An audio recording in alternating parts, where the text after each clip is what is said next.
suggestions or thoughts or comments as to how we can enhance the work that we do at JCI. First of all, let me thank you, Heather, for inviting me to this call. I do apologize for not being able to join the last one, but I'm very happy and privileged to have the opportunity to talk to the leadership of the organization here in the United States, coming from all the various states that are present. My name is Aray Obenson. I serve as JCI Secretary General. And essentially, this year we have been running a campaign which we call Peace is Possible. I sincerely hope that each one of you on the call knows about the campaign, has visited the website, which is www.peaceispossible.cc, and that you have made a commitment to the campaign because we want to see those numbers going up, or that you have used a Tweebon. The first thing I want to, before getting to the details about the campaign, I want to begin by talking about the mission.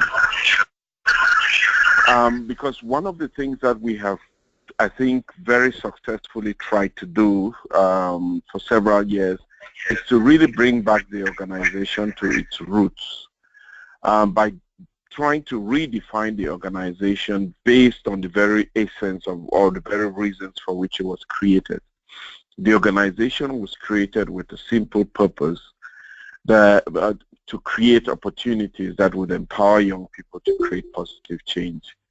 Probably not using these concise or precise words, but these are words that we came up with when trying to redefine the mission of the organization. That at all times in the history of the organization, there have been three things that have been consistent with the organization: opportunities, empowerment, and change, and positive change. Those are things that have been consistent all through the history of the organization. And so since we came up with this mission, we have really looked at everything that we do at JCI World Headquarters at the service of the members within the prism of these three words that really make up the mission. Does it provide opportunities for young people? Does it empower young people? And does it lead to positive change? The way we see it, the one cannot go without the other. Because if you're only providing opportunities and young people as a collective, as a group of people are not empowered to be able to create positive change, then we have not completed our mission. And since we did that, we said we were going to hold ourselves accountable to having accomplished this based on the impact that we achieve, where the impact is the change, is positive change. And the impact of the organization has to be felt locally for it to be felt globally. And so everything we have been doing at World Headquarters is really trying to empower our people, not just by giving them opportunities, but really trying to push them into action. So what is it that you do with all the skills that you acquire? So we create opportunities that one person acquires skills through, maybe through training, through occupying positions, through running a project, or leading a team. But as a group of people, the more young people that we give these opportunities, the more they become emboldened or empowered to actually take action. And we say, what are the results that have been achieved?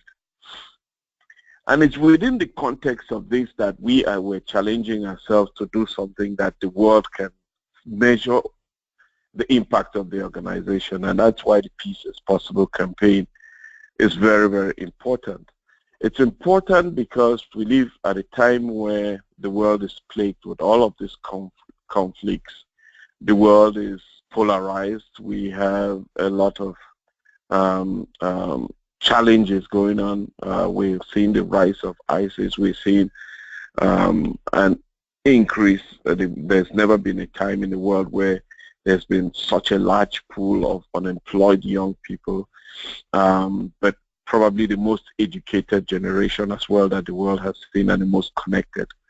And all of these things are becoming a threat to everything else that we do, to peace and prosperity. And we wanted to initiate this campaign as a way where we could build an image for the organization, besides the fact that we really believe that peace is possible. And everything else about the organization, if you look at the preamble of the Constitution that was agreed upon at the JCI World Congress in 1952 in Tulsa, the preamble of the JCI Constitution basically says what we're trying to do, that adequate civic training of young people would lead to the development of just solutions to the challenges of the world. That was what inspired the JCI Constitution that's found in its preamble. And in Article 2.9 of the JCI Constitution, there is an entire article that states the commitment of the organization to world peace. And only last September, 193 countries from all over the world came together and agreed on 17 global goals, as goals that, if were accomplished, would lift a lot more people out of poverty, would lead to social equality, and would lead to environmental sustainability. One of those 17 goals, goal 16, actually turns around peace and justice. And so we adopted the Sustainable Development Goals, but we wanted to use one of them, which we believe is the one that really brings everything together, because if you don't have peace, then you cannot overcome hunger. If you don't have peace, then you cannot have equality, you can't have justice, you can't preserve the environment, you can't have gainful employment for young people, you can build infrastructure and have prosperous cities. So we believe that peace is at the core of this, and really aligned to the vision of the founder of the organization, Henry Kissinger, who also dreamed of the solutions to the challenges that face the world coming out of the four walls of this organization that would lead to permanent and everlasting peace. So it seems that at the core of our organization is this notion that by bringing young people together, by creating opportunities for them, by empowering them, they can act and lead to peace in the world. So that is really what lies behind the Peace is Possible campaign. Now, what is the Peace is Possible campaign? The Peace is Possible campaign is a reaffirmation of our belief that young people can change the world, and that too often what we watch in the news, what we see in the news, everything that is said around us is about how dangerous the world is. We hear about how many lives are lost. We hear about the attack in Israel today, the attack in Turkey a few days ago, in Paris, in Brussels. All over the world we're hearing there's Boko Haram in Nigeria, and all of these attacks that have been going on. That's what we hear. But what if the conversation was different? What if we could turn that conversation around and hear about the positive things that people are doing in Sikeston, Missouri, with those things that are leading to peace and prosperity in communities that do not make the news? What if we could change the conversation to be a lot more about how young people have the ability to transform the world with very little acts of courage that they are doing in different parts of the world? What if we could create a coalition, because that's really the goal, a coalition of organizations, whether it's locally or internationally, that are peacemakers, that subscribe to the notion that we can live in a world that is peaceful. But what does this mean for a local organization or a national organization or the international organization? Well, locally, it's an opportunity for us to make young people, members or non-members, to believe in something, to have hope, to aspire for something, and to play a role in that process. So creating awareness with stakeholders. So not just talking to ourselves, but engaging stakeholders in our communities and having a conversation around peace. Now, I saw the power of this when in January, to kick off this campaign, we brought together these diverse groups of people in the St. Louis community, and we had a forum to answer this question whether peace was possible. And we saw that people, whether it was the cleric or the leader of a not-for-profit organization or a community business leader, no matter what faith, what God they worshipped or what religion they came from, there was a common thread that flowed through all of the conversations. Everybody wanted to live peacefully. Everybody wanted to belong to a society where they were welcome, where they played a role in developing that society. So we found out that the conversation about peace being possible was more than just a conversation about peace. That everything else that we did, whether it was a project that created opportunities for young children to learn skills that they would ordinarily not have, or it was a project that taught people computer skills, people who would have ordinarily been unemployed and on the streets, whether we were providing ways in which we could work with a local organization to provide housing for families that couldn't afford it. That all of that was part of the broader conversation about peace. And we believe that if these conversations are taking place, and we are seeing thousands of, we believe that we've created a movement around the world now of peacemakers. We're seeing other organizations reaching out to us and trying to subscribe to this campaign. We're seeing countries that have been plagued with conflict that are beginning to have national conversations. We're seeing JCI in Colombia actually being invited to be part of this peace process after 50 years of a civil war out there. We're seeing participation in the campaign in whether it's in Cote d'Ivoire. We just came out of all 3 conferences around in South America, in Africa, and in Asia, and we saw a huge involvement of young people in the Peace is Possible campaign. We're seeing government leaders, we're seeing celebrities, we're seeing all of these people who are not members of the organization actually committing to the campaign. And what is important for us as an organization is that we're being known for something, we're standing for something that is relevant at this time in the world. Now, what is the impact of that, for example, on the membership of the organization locally? And one, it does add tremendous value to the membership. If there's anything that I have learned about the millennials, about that generation, that most connected generation, is that they feel they are a lot more value driven. They are a lot more challenging the status quo, and they want to do things that have an impact around the world rather than just things that have an impact in their community.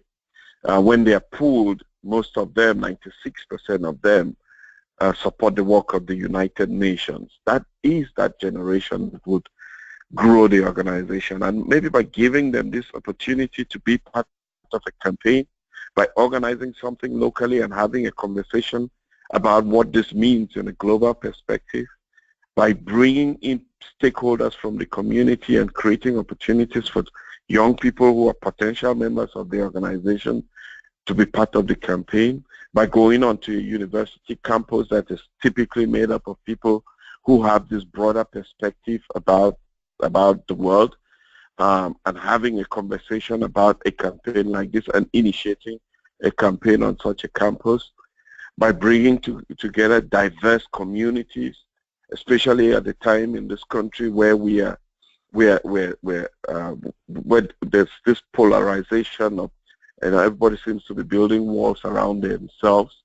Maybe we can be that organization that is the bridge where we rise against labels and political affiliations, and look at each other as citizens or human beings, and we're creating opportunities for more people. I think that where that value comes in is that this could be something that is really attractive for young people to participate in. Now, how do you get involved? It's a very simple proposition, because we have actually, with the campaign, there were just a few things that we wanted to achieve. One, we wanted to create the opportunity for individuals to participate. So as an individual, you can actually take action easily. We wanted to create the opportunities for a group of people to participate, so you could participate collectively. And there's also the possibility to bring in outsiders through a coalition. So whether it's individually or locally, you can do that. And I said, the first thing that I said at the beginning of this call was, the first commitment was that I hope that as we are having this conversation, you can go to the website and simply go to its homepage, and the first thing you can do there is commit to peace. And it's simple. You can either, once you do that online, you could also put up a Tweebon on your Facebook page or on your Twitter page. I'm sure that some of you must have seen many JCI members have what they call a Tweebon now on their Facebook and Twitter feeds. And then you can also go download a toolkit. We have invested a lot in developing a toolkit. And that toolkit has all the images, banners, PowerPoints, everything you may need to run a campaign, whether it's locally or even nationally. And then we're asking people to build a coalition. We have a national coalition, a guide for you to build a local coalition of peacemakers or a national coalition of peacemakers. Then we also have a guide on how an individual can become an advocate for peace.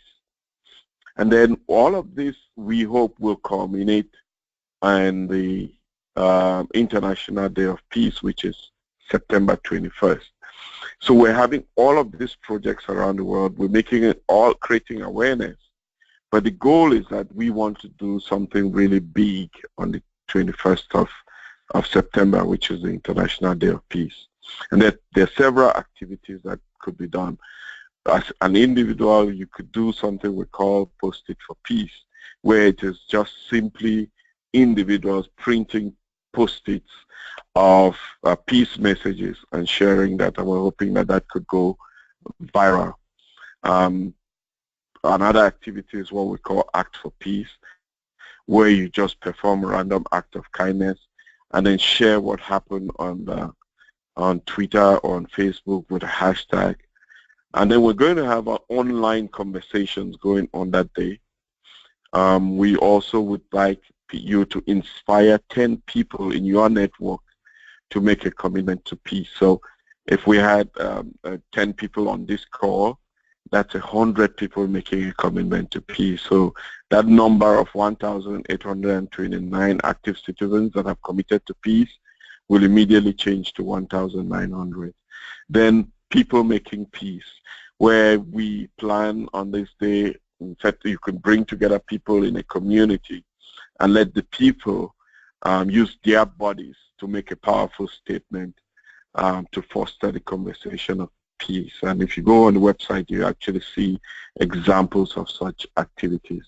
Or you host a peace event on the 21st.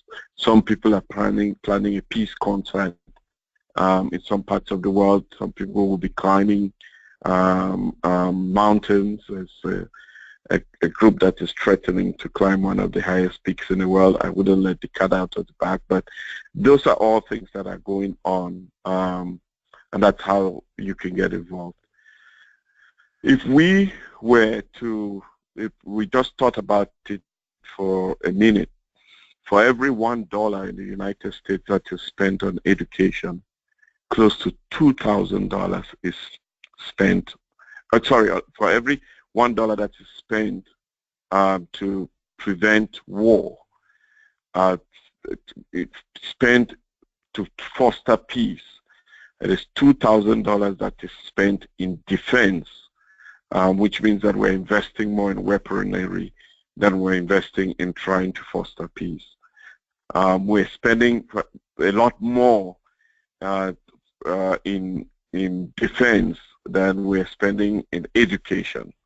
So there's just so much contradiction even in the way that we approach this conversation of peace, where there's a lot more geared towards the defense of it rather than investing in inspiring people to think about peace as a way of life. That is the purpose of this campaign, and we're hoping that with this campaign we can find our voice as an organization globally, nationally, and locally.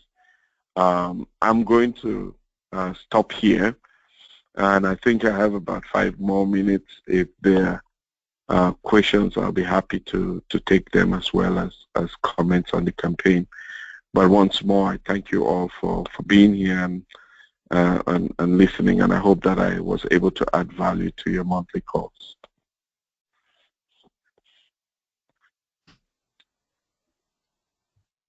All right, at this time, we'll open up to any questions for Ari while we have him on the phone for the next few minutes.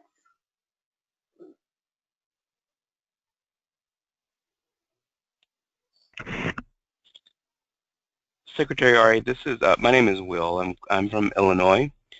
I had the good fortune to meet President Dike when he was in the Chicago area not so long ago. And one of the things that struck me about the Peace is Possible campaign that he mentioned to me, and it's part of what you're saying, but just to reiterate, is that peace doesn't always mean the absence of war, and that peace can mean a variety of different things around the world.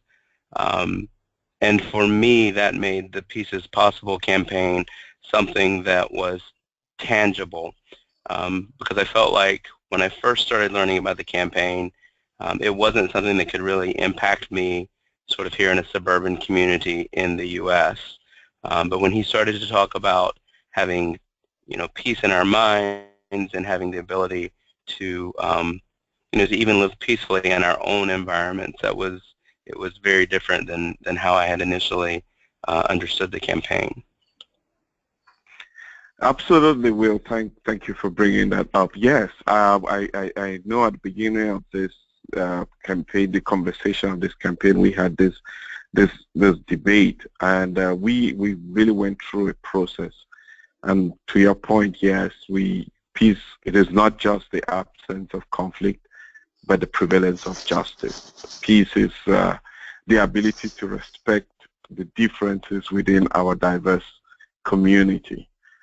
Peace ensures human dignity and guarantees humanity is preserved for future generations. So it is more than just conflict. It is everything else that we do that ensures prosperity for everyone. It creates opportunities for everyone, and that's the broader concept of peace, rather than just the narrow concept of peace as opposed to conflict. So, well, thanks for those comments.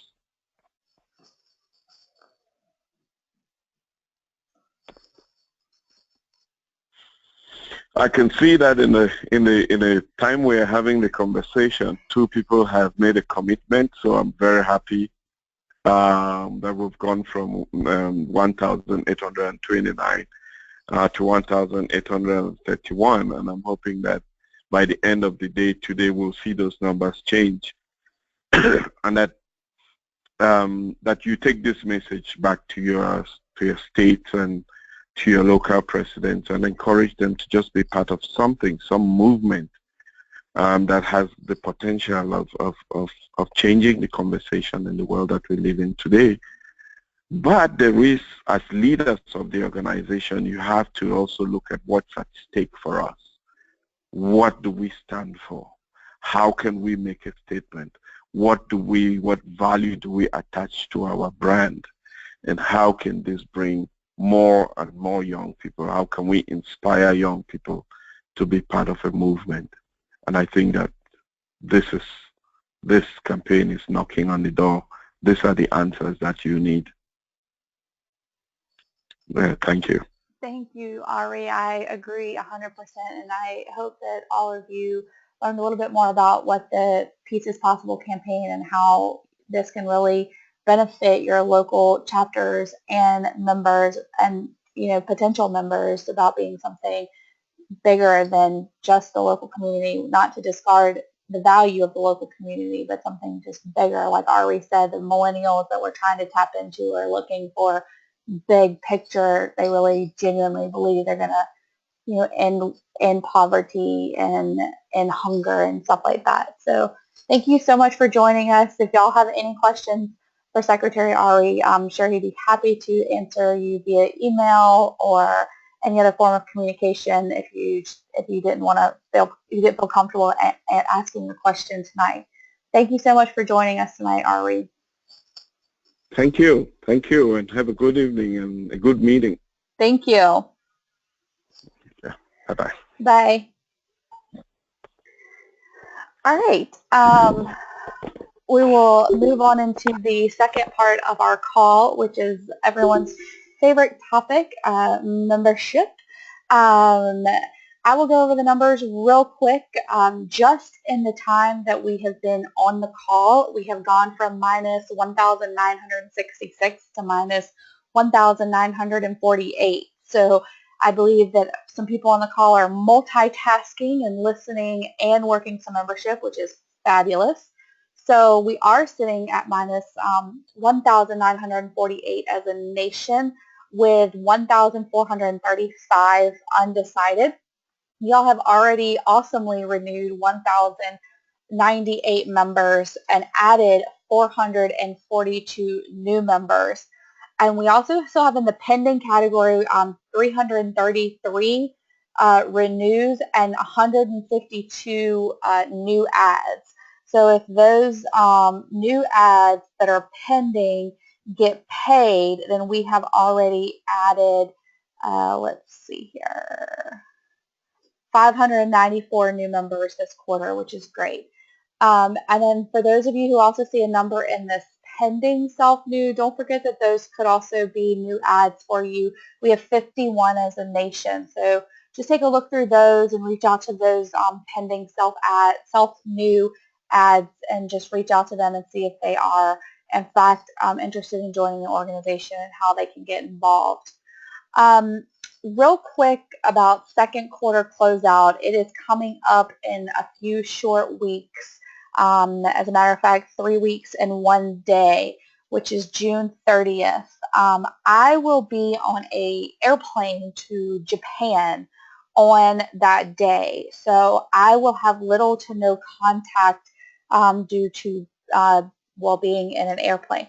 So we have graciously asked Chaplain Tricia, who was the National Membership Director last year. She will be the point of contact for any assistance regarding database issues. So you will message her and Edie Joel. You're welcome to still copy me on the email as well.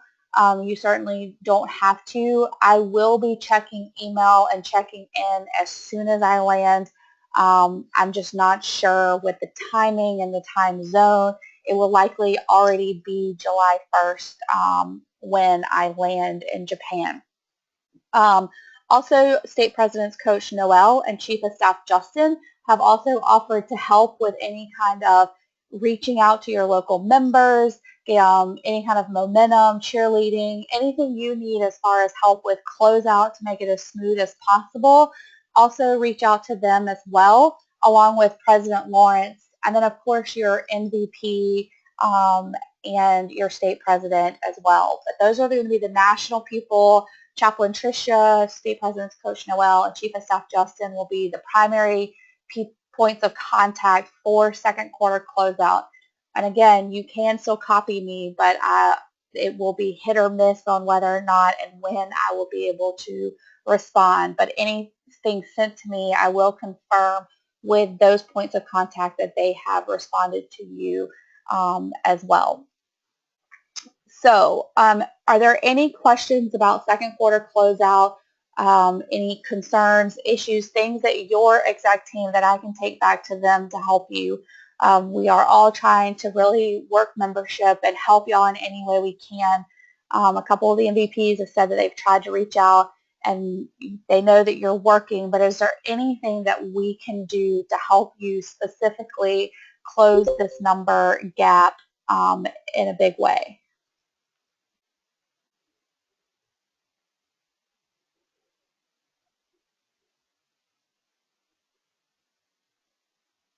No one needs help on membership. You all got it. We're going to grow this quarter.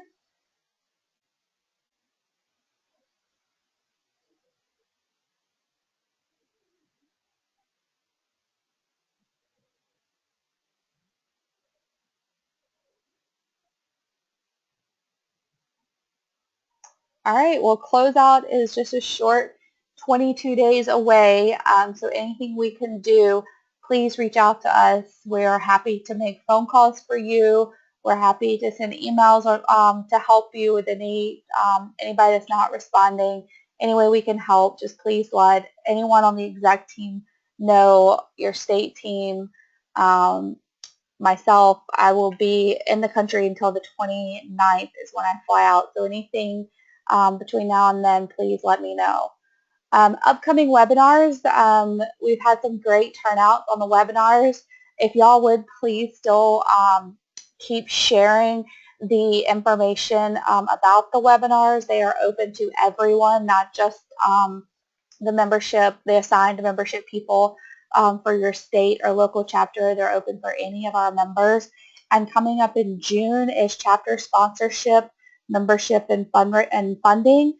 So we'll have one on that. In July, it's bringing value to your membership.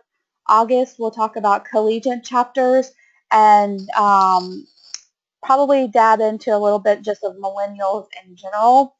September is developing your leadership profile. October is running membership booths at all projects. November is avoid burnout. And December is smooth leadership transitioning and finishing strong. So those will be the remaining webinars for the rest of the year. And then also on the last call, we went over topics of other people, other guest speakers, and other topics of things that y'all were interested in. So I talked to immediate past President Jen when I was at the East Institute meeting a couple weeks ago about joining a call to talk about meeting with local government officials and how to really set those meetings up and not just talk about the Nothing But Nets campaign, but how to move from the Nothing But Nets campaign into promoting your local chapter, asking for partnerships, and how that really can benefit your membership and grow your membership by meeting with your local officials. So I reached out to her and she said that to let her know the date and time. So I will confirm that with her in the next week, but that will likely be, that will at least be our topic, and I will hopefully secure her as our guest speaker for next month. Are there, and then we will decide who to use in August at a later date. If you have some topics or anyone that you really want to hear from, please send me an email and I will try to set that up before the end of the year. So we have about 20 minutes, which is generally about standard for our calls at this point, and I will open the floor for questions. It does not have to be about membership. It does not have to be about anything. We've had some great dialogue in the past, so is there anything that anybody just wants to talk about going on in their state or local chapter or anything like that? Heather, this is Chris from Iowa. Yeah. Is there any update on the new JC member database? Well, we have. Yeah. I can tell you what I know, which is not an entirely lot. We have decided on one, and it is the same person who developed and runs the JCI Canada database. So he is very much aware and in tune with what our needs are. It was actually the best proposal financially. I am hoping in the next very, very soon, obviously, because it launches on July 1, to have some type of prototype, if you will, so that I can start getting familiar with it. But from what I have been told, it will be an extremely smooth transition. And once I have access to what it looks like, I will let y'all know as soon as I get it. And that actually, now that I think about it, should be our August call. I will see if I can get him on our membership call, and open up the webcam part of this call, and do a demo for everyone, so that will give everybody a little bit of time to get used to it and ask questions. And obviously, if we need to do it before August's call, we definitely will. If I need to maybe move Jen to August and have him come in July, we can definitely do that as well, so that it is as smooth as possible for all of y'all. But from what I understand, it's going to be really good. He was the best proposal of the three.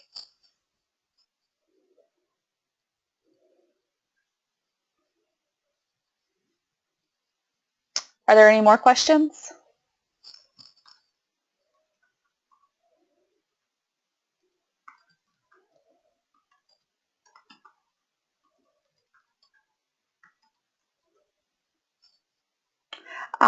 State President's Coach Noel will also be reminding the state presidents and anyone else who joins the State President's Coach call at the end of the month. I will email out Tricia, Noel, and Justin's contact information. I've already had a couple people message me for it since I made that announcement. So I will make sure to send that information out in an email when we get off the phone, so that y'all have all of their contact information.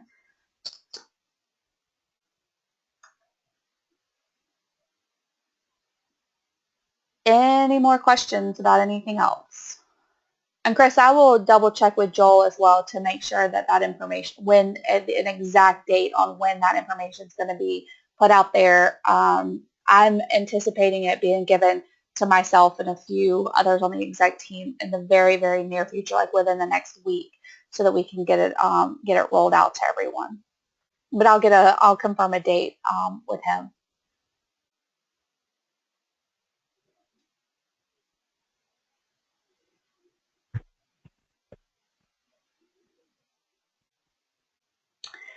Okay, well, if there are no more questions for me, y'all keep up the great work. Numbers are moving fantastic. I see all the posts on Facebook that y'all are doing amazing things in your local community. And if there's anything that any of us can do on your exec team, please know that we are here for you in any way possible, not just in membership, but in project ideas, helping add value to your members. Anything that we can do to help you, please reach out to us. That's what we're here for. Other than that, I will see or talk to all of you on the webinar coming up on the 4th Wednesday of the month. Y'all have a good evening. Thank you. Thank you. Thanks, you too.